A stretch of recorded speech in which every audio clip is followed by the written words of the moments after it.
Film की शुरुआत West Virginia के फेयर लेक टाउन से होती है। हैलोवीन चल रहा है और लोग माउंटेन मैन म्यूजिक फेस्टिवल मना रहे हैं। कैलिन नाम की एक न्यूज़ रिपोर्टर इस इवेंट को कवर कर रही होती है। आसपास के लोग डरावने हैलोवीन कॉस्ट्यूम पहनकर घूम रहे होते हैं। रिपोर्ट खत्म करके कैलिन ब्रेक लेती है और जॉगिंग के लिए निकल जाती है। जॉगिंग करते करते वो अनजाने में जंगल की तरफ चली जाती है। अचानक उसके सामने सॉटूथ आ जाता है। कैलिन हंस पड़ती है। उसे लगता है ये भी किसी फेस्टिवल का कॉस्ट्यूम ही है। वो उसे नज़रअंदाज करके आगे बढ़ जाती है, लेकिन थोड़ी ही दूर पर उसका सामना वन आई से हो जाता है। वो फिर भी यही समझती है कि ये कोई इंसान ही है जो मास्क पहनकर घूम रहा है। तभी सामने से थ्री फिंगर आ जाता है और इस बार साफ दिखता है कि मामला सामान्य नहीं है। थ्री फिंगर उसके रास्ते में खड़ा होकर उसे रोक देता है। कैलिन उंगली से उसे इशारा करती है तो वो झटके से उसकी उंगली काट देता है। वो किसी तरह जान बचाकर भागती है। तभी उसे एक आदमी दिखता है जो मदद करता हुआ नजर आता है। वो है मेनार्ड। शुरुआत में वो उसे बचाने का नाटक करता है, लेकिन फिर खुद ही उसकी हत्या कर देता है। यहाँ हमें पता चलता है कि ये तीनों नरभक्षी भाई असल में मेनार्ड के लिए काम करते हैं। पिछली फिल्म में ये भाई मेनार्ड से सैनिटोरियम से भागते समय मिले थे और अब वो इन्हें लीड कर रहा है, क्योंकि वो भी इनकी तरह एक सीरियल किलर है जो अपने शिकारों का मांस खाता है। इसके बाद वो लोग कैलिन की लाश अपने केबिन में ले जाते हैं और हमेशा की तरह उसे काटना छाटना शुरू कर देते हैं। मेनार्ड उन्हें डांटता है कि उन्होंने सबूत सही से नहीं छुपाए। तीनों भाई उसके कंट्रोल में रहते हैं। सीन कट होता है और 5 कॉलेज फ्रेंड्स दिखते हैं जो उसी माउंटेन मैन म्यूजिक फेस्टिवल में जाने के लिए शहर की तरफ आ रहे होते हैं। रास्ते में मेनार्ड जानबूझकर उनकी कार के आगे कूद जाता है। कार पेड़ से टकराकर क्रैश हो जाती है। मेनार्ड नाटक करता है कि उसे कार ने टक्कर मारी, जबकि ड्राइवर बिल्ली को पूरा यकीन होता है कि कार ने उसे छुआ तक नहीं। बिल्ली नीचे उतरकर उसकी हालत चेक करने जाता है तो मेनार्ड अचानक चाकू निकालकर उस पर हमला कर देता है। बिल्ली के दोस्त ये देखते ही मेनार्ड को पकड़कर बुरी तरह पीट देते हैं। तीनों नरभक्षी भाई दूर से ये सब देख रहे होते हैं और हमला करने ही वाले होते हैं कि तभी शेरिफ एंजेला और डेप्यूटी बिग्स वहां पहुंच जाते हैं। एंजेला सबको गिरफ्तार कर लेती है और डेप्यूटी बिग्स से कहती है कि वो वहीं रुके और टो ट्रक का इंतजार करे। उनके जाने के बाद तीनों भाई डेप्यूटी बिग्स पर हमला करके उसे मार डालते हैं। उधर बिली अपने दोस्तों को बचाने के लिए पूरा इल्जाम अपने सिर पर ले लेता है। उसके दोस्त शहर के एक होटल में कमरा लेकर ठहर जाते हैं। एंजेला इन्वेस्टिगेशन के दौरान पता लगाती है कि मेनार्ड एक वांटेड क्रिमिनल है। वो ऊपर रिपोर्ट करती है और जवाब मिलता है कि सुबह तक दूसरी एजेंसी के लोग मेनार्ड को लेने आ जाएंगे। मेनार्ड उसे धमकी देता है कि वो सुबह देख ही नहीं पाएगी। टाउन लगभग खाली पड़ा है क्योंकि सारे लोग शहर से बाहर फेस्टिवल में चले गए हैं। तीनों भाई अपने ट्रक से मोबाइल टावर को गिरा देते हैं, जिससे पूरे शहर की नेटवर्क सर्विस बंद हो जाती है। फिर वो पावर स्टेशन की तरफ जाते हैं ताकि बिजली काट सके। वहां उन्हें एक सिक्योरिटी गार्ड देख लेता है तो वो उसे बिजली के तारों में फंसाकर करंट से मार डालते हैं और पूरे शहर की बिजली भी चली जाती है। एंजेला अपने बाकी साथियों से कांटेक्ट करने की कोशिश करती है, लेकिन सब फेस्टिवल में व्यस्त हैं। इतने में बिल्ली की दोस्त क्रूज उसके लिए खाने का डिब्बा लेकर जेल की तरफ निकलती है। रास्ते में थ्री फिंगर उसका पीछा करता है। वो भागते भागते जान बचाने की कोशिश करती है, लेकिन थ्री फिंगर उसे पकड़कर मार डालता है और पास ही उसकी लाश को काटने लगता है। थोड़ी दूर से जूलियन उसी रास्ते से गुजरता है, लेकिन उसे अंदाजा तक नहीं होता कि झाड़ियों के पीछे क्रूज की बॉडी के टुकड़े किए जा रहे हैं।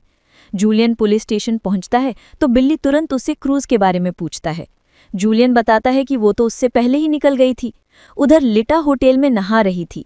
तभी सॉटूथ अचानक गस को पकड़ लेता है। शोर सुनकर लिटा बाहर आती है, लेकिन वन आई उस पर हमला कर देता है। वो किसी तरह जान बचाकर भाग जाती है। उधर पुलिस स्टेशन के दरवाजे पर दस्तक होती है। बिल्ली सोचता है शायद क्रूज आई है। एंजेला जब देखती है तो पता चलता है कि उसका पति कुछ खाना लेकर आया है। वो खाना देकर वापस चला जाता है। इसी बीच तीनों भाई गस की दोनों टांगे हथौड़े से तोड़ देते हैं और उसे घसीटकर पुलिस स्टेशन के सामने सड़क पर फेंक देते हैं। गस चीख चीख कर मदद मांगता है। बिल्ली और जूलियन उसे पहचान लेते हैं। एंजेला बाहर दौड़कर उसकी मदद के लिए आती है, लेकिन उसी समय तीनों भाई अपने पिकअप ट्रक से गस को कुचल डालते हैं। वो बेबस खड़ी सब देखती रह जाती है। फिर वो गस की बॉडी को सड़क से हटाकर किनारे फेंक देते हैं। एंजेला मजबूरी में बिल्ली, जूलियन और एक और कैदी को अस्थायी डेप्यूटी बना देती है और उन्हें बंदूकें पकड़ाती है। बिल्ली क्रूज को खोजने जाना चाहता है, लेकिन एंजेला मना कर देती है और कहती है कि वो स्टेशन की सुरक्षा पर ध्यान रखे, जबकि वो खुद मदद लाने जाएगी। एंजेला पास की एक दुकान पर जाती है जहां जेनरेटर और रेडियो होता है। वो जेनरेटर चलाकर मदद के लिए कॉल करती है, लेकिन दूसरी तरफ वाला समझता है कि यह हैलोवीन का कोई मजाक यानी प्रैंक है और उसकी बात को सीरियसली नहीं लेता। उधर लिटा किसी तरह भागते हुए पुलिस स्टेशन पहुंचकर दरवाजा खटखटाती है। अंदर बैठा दूसरा कैदी डरकर गोली चला देता है।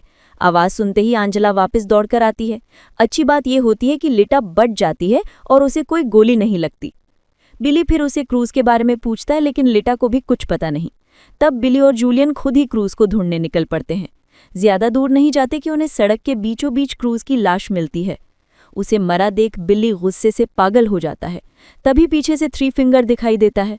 वो दोनों उसका पीछा करते हैं, लेकिन वो उन्हें पहले से तैयार किए हुए ट्रैप में फंसा देता है।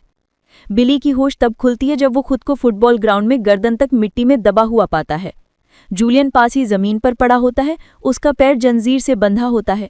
वो किसी तरह निकलने का रास्ता सोच ही रहे होते हैं कि दूर से थ्री फिंगर एक स्नो ब्लोअर मशीन लेकर आता है। बिली को अपना भयानक अंजाम समझ आ जाता है, लेकिन थ्री फिंगर पहले उसके ऊपर से नहीं जाता, बल्कि पीछे से आकर मशीन सीधे उसकी गर्दन और सिर के ऊपर घुमा देता है और उसका सिर चिथड़ों में बदल जाता है। बिली के मरते ही वो जूलियन की तरफ बढ़ता है, जो जंजीर की वजह से भाग नहीं सकता। थ्री फिंगर उसे भी मार डालता है। जब बिली और जूलियन वापस नहीं लौटते तो एंजेला दूसरे कैदी को कार देकर फेस्टिवल की तरफ मदद लाने भेजती है। रास्ते में वो मुख्य सड़क पर पहुंचता है, लेकिन उसे कांटेदार तार का जाल नजर नहीं आता और कार उलटकर क्रैश हो जाती है। तीनों भाई उसे घसीटकर पास की एक दुकान में ले जाते हैं। उसे लोहे के बड़े ड्रम में बंद करके नीचे आग लगा देते हैं। वो कैदी चीखता है। उसकी आवाज़ सुनकर एंजेला उसे बचाने दौड़ती है, लेकिन ठीक उसी समय दुकान में बड़ा धमाका होता है और वो विस्फोट में मारा जाता है। उधर मेनार्ड लेटा को बहला फुसलाकर कहता है कि अगर वो उसे छोड़ दे तो वो उसे नुकसान नहीं पहुंचाएगा। वो उसकी बातों में आ जाती है और उसे आज़ाद कर देती है। आज़ाद होते ही वो उसकी आंखें फोड़कर उसे अंधा कर देता है। लेटा चीखती हुई बाहर भागती है। एंजेला उसे देखती है और उसकी मदद के लिए दौड़ती है। मेनार्ड भी बाहर आता है और लेटा को मारने के लिए बंदूक तानता है, लेकिन एंजेला पहले गोली चलाकर उसके कंधे में घायल कर देती है। फिर वो दोनों को वापस पुलिस स्टेशन में ले जाती है और मेनार्ड को फिर से सेल में बंद कर देती है। एंजेला दोबारा मदद लाने बाहर जाती है तो उसे अपने पति की कार दिखाई देती है। वो कार के पास पहुंचती है और देखती है कि उसका पति अंदर सीट से बंधा हुआ है। उसे पता नहीं होता कि ये भी एक ट्रैप है। कार के दरवाजे से एक चाकू इस तरह सेट होता है कि दरवाजा खुलते ही सीधे उसके पति के सिर में घुस जाए। घबराहट में एंजेला दरवाजा खोल देती है और चाकू उसके पति के सिर में धंस जाता है। उसी समय थ्री फिंगर अपने पिकअप ट्रक से पीछे से कार में टक्कर मार देता है, लेकिन एंजेला किसी तरह साइड में कूदकर बच जाती है। थ्री फिंगर कार से कूदकर निकलता है और एंजेला को बुरी तरह पीटकर बेहोश कर देता है। अंदर मेनार्ड लिटा को धमकाता है कि वो उसकी बाकी जिंदगी उसे यातना देता रहेगा। डरी हुई लिटा वहां से टटोल टटोल कर दूर जाने की कोशिश करती है। जब एंजेला को होश आता है तो खुद को पुलिस स्टेशन में बंधी हुई पाती है। तीनों भाई स्टेशन में हर जगह पेट्रोल या गैसोलीन डाल रहे हैं। मेनार्ड एंजेला से कहता है कि उसके पास मरने के दो रास्ते हैं, या तो वो जिंदा जलकर मरे या फिर उसके सामने रखी शॉटगन का ट्रिगर उसके पैर से बंधा है। अगर वो अपना पैर नीचे रख दे तो गोली उसके सिर के आर पार हो जाएगी। वो कहता है तुम्हें खुद चुनना है कि जल्दी मौत चाहिए या तकलीफ भरी। ये कहकर वो पूरा स्टेशन आग के हवाले कर देता है और बाहर जाकर अपने ट्रक में बैठ जाता है। जैसे ही वो स्टार्ट करने लगता है, अंदर से गोली चलने की आवाज़ आती है। मेनार्ड समझता है कि एंजेला ने शॉटगन वाली मौत चुन ली है। उधर अंधी हो चुकी लिटा सड़क पर भटकते भटकते चली जाती है। उसे दूर से गाड़ी की आवाज़ सुनाई देती है। वो मदद के लिए चिल्लाती है। बदकिस्मती से वो मेनार्ड का ट्रक होता है। वो नीचे उतारता है, तभी थ्री फिंगर लिटा को पकड़कर ट्रक में पटक देता है। मेनार्ड के मुंह पर एक शातिर मुस्कान होती है।